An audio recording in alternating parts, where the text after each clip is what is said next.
শুরুতেই আন্তর্জাতিক মাতৃভাষা দিবসের খবর।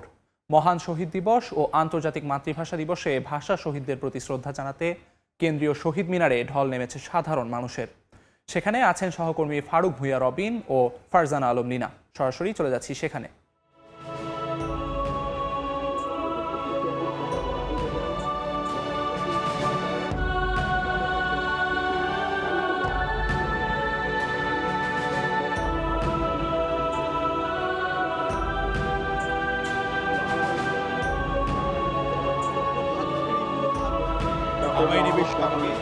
বাংলা আমার বচন, আমি জন্মেছি এই বঙ্গে।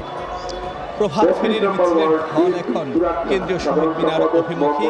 বিভিন্ন শ্রেণী পেশার মানুষ, বিভিন্ন রাজনৈতিক, সামাজিক, সাংস্কৃতিক সংগঠন এখন যেন একমুখী কেন্দ্রীয় শহীদ মিনার অভিমুখী।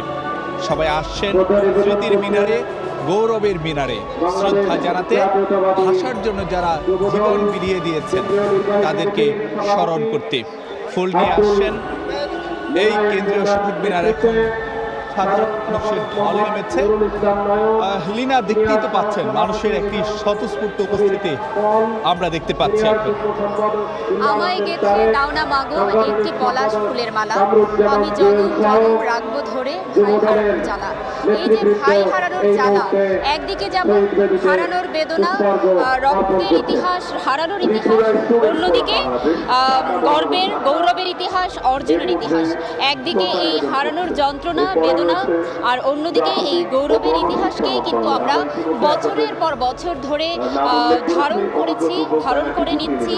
এই আজকের যে বিশেষ আয়োজন, উৎসব, এর মধ্য দিয়ে কিন্তু বছরের পর বছর ধরে 52 সালের 21শে ফেব্রুয়ারির সেই যে আন্দোলন, সেই যে আত্মত্যাগ, তার ধারাবাহিকতা কিন্তু আমরা বহমান নদীর মতো বয়ে নিয়ে যাচ্ছি। এই সামগ্রিক এই যে আয়োজন সারা দেশব্যাপী, কেন্দ্রীয় শহীদ মিনারই নয় কেবল, সারা দেশের প্রত্যন্ত অঞ্চলের স্কুলগুলোতেও, এমনকি বাড়িতেও ব্যক্তিগতভাবেও অনেকে এই দিনটিকে সম্মান প্রদর্শন করেন, শহীদদের প্রতি সম্মান প্রদর্শন করেন। এখন কিন্তু মানুষের যথেষ্ট ঢল এখন দেখতে পাচ্ছি। একেবারে যে পলাশী দিয়ে হয়ে SM হলের সামনে দিয়ে, জগন্নাথ হলের সামনে দিয়ে এসে সব মানুষ কিন্তু এখন কেন্দ্রীয় শহীদ মিনার অভিমুখে আসছেন এবং এখান থেকে একেবারে যে পলাশী পর্যন্ত, অর্থাৎ যে জগন্নাথ হল ছাড়ে, SM হল ছাড়ে, জগন্নাথ হল ছাড়ে, SM হল ছাড়ে, পলাশী মোড় পর্যন্ত কিন্তু যে মানুষের ভিড় আমরা দেখতে পাচ্ছি। যে সকাল থেকেই কিন্তু যে প্রভাত ফেরির মিছিলে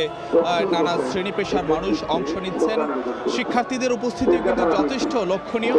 এবং একটি বিষয় যদি আপনাদেরকে জানাতে চাই যে 21শের প্রথম প্রহরে রাষ্ট্রীয়ভাবে সম্মান জানানো হয়েছিল ভাষা শহীদদের প্রতি। 21শের প্রথম প্রহরে শুরুতে রাষ্ট্রপতি, তারপরে প্রধান উপদেষ্টা শ্রদ্ধা জানিয়েছিলেন। তারপরেই কিন্তু যে বাংলাদেশের প্রধান বিচারপতি, উপদেষ্টা পরিষদের সদস্য, 3 বাহিনী প্রধান, বিভিন্ন দেশের কূটনীতিকরা কিন্তু যে শ্রদ্ধা জানান এই কেন্দ্রীয় শহীদ মিনারে। তারপরে কিন্তু যে অর্থাৎ যে রাষ্ট্রীয় আনুষ্ঠানিকতা সম্পন্ন হওয়ার পরে এই কেন্দ্রীয় শহীদ মিনার উন্মুক্ত করে দেওয়া হয়েছিল জনসাধারণের জন্য। এবং এখন থেকে আমরা যেটা দেখতে পাচ্ছিলাম যে রাতেই কিন্তু যে বিভিন্ন সামাজিক সাংস্কৃতিক সংগঠনের পক্ষ থেকে যেমন শ্রদ্ধা জানানো হয়েছিল, ঠিক একইভাবে অনেকে কিন্তু যে ব্যক্তিগতভাবে এসেও কেন্দ্রীয় শহীদ মিনারে শ্রদ্ধা জানিয়েছিলেন এবং ভাষা শহীদদের স্মরণ করেছিলেন। যদিও শেষ রাতের দিকে ভিড় কিছুটা কমে গিয়েছিল, মানুষের আনাগোনা কমে গিয়েছিল, সেটি স্বাভাবিকভাবেই। কিন্তু যখন সূর্য উঠেছিল, অর্থাৎ ভোরের আলো ফোটার পর থেকে কিন্তু আবারও মানুষের যে আগমন শুরু হয় কেন্দ্রীয় শহীদ মিনার অভিমুখী। এবং সময় যত বাড়তে থাকে ততই কিন্তু যে মানুষের উপস্থিতি বাড়তে থাকে। এখন কিন্তু আমরা যেটা দেখতে পাচ্ছি যে কেন্দ্রীয় শহীদ মিনার এলাকা, এটি কিন্তু যে কানায় কানায় পূর্ণ এবং এখনও অনেক মানুষ তারা কিন্তু যে অপেক্ষমান রয়েছেন কেন্দ্রীয় শহীদ মিনারের শ্রদ্ধা জানানোর জন্য। এবং মানুষ কিন্তু ধীরে ধীরে আসতে শুরু করছেন। এবং সেই জায়গাতে আমরা যখন সাধারণ মানুষের সঙ্গে কথা বলছিলাম, তখন কিন্তু তারা তাদের নানা প্রত্যাশার কথা যেমন বলছিলেন, ঠিক একইভাবে 73 বছর পরে এসে আন্তর্জাতিক মাতৃভাষা দিবসকে তারা তাদের মতন করে যে পর্যবেক্ষণ দিচ্ছেন এবং বাংলাকে আমরা আজকের দিনে এসে যে কতটা মর্যাদা দিতে পারছি সেই প্রশ্ন কিন্তু অনেকের মধ্যে উঠছে। এবং আমি কিন্তু বেশ কিছু অভিভাবকের সাথে কথা বলেছি। তাদের মধ্যে একটা বিষয় যেটা লক্ষ্য করলাম, প্রায় প্রতি বছরই এই ধরনের তাদের মধ্যে প্রতিক্রিয়াটাই আমরা পাই।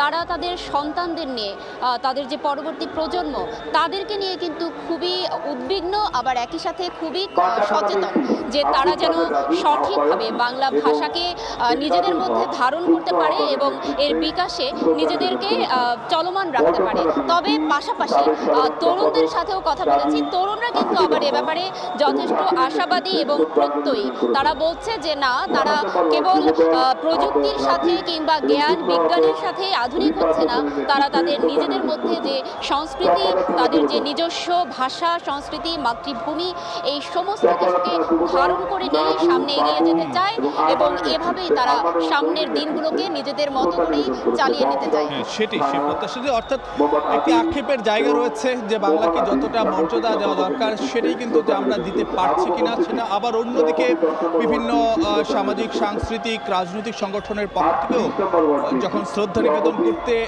আসছিলেন অনেকে, তখন কিন্তু তারা যে কথাটি বলছিলেন যে এই ২১ কিংবা যে ৫২-এর যে ভাষা আন্দোলন, সেটি কিন্তু পরবর্তীতে বিভিন্ন সময় বাঙালির লড়াই, সংগ্রাম, আন্দোলন, অভ্যুত্থান, সেখানে নানাভাবে অনুপ্রেরণা জুগিয়েছে এবং এই যে দ্রোহের যে জাগরণ, সেটির জায়গাতে বা সেই জায়গাতে সেটি কিন্তু যে বারবারই ৫২ বা ২১ সেই জায়গাটিতে অনুপ্রাণিত করেছে। ঠিক একইভাবে আগামী দিনগুলোতেও বাংলাদেশের এগিয়ে চলা কিংবা যে বাংলাদেশের মানুষের নানান জায়গাতে বা অধিকার সচেতনতার জায়গাতে ২১ ভূমিকা রাখবে, এমনটাই কিন্তু অনেকে প্রত্যাশা করছেন। তো এই ছিল আমার কাছে এখানকার মতো কেন্দ্রীয় শহীদ মিনার থেকে।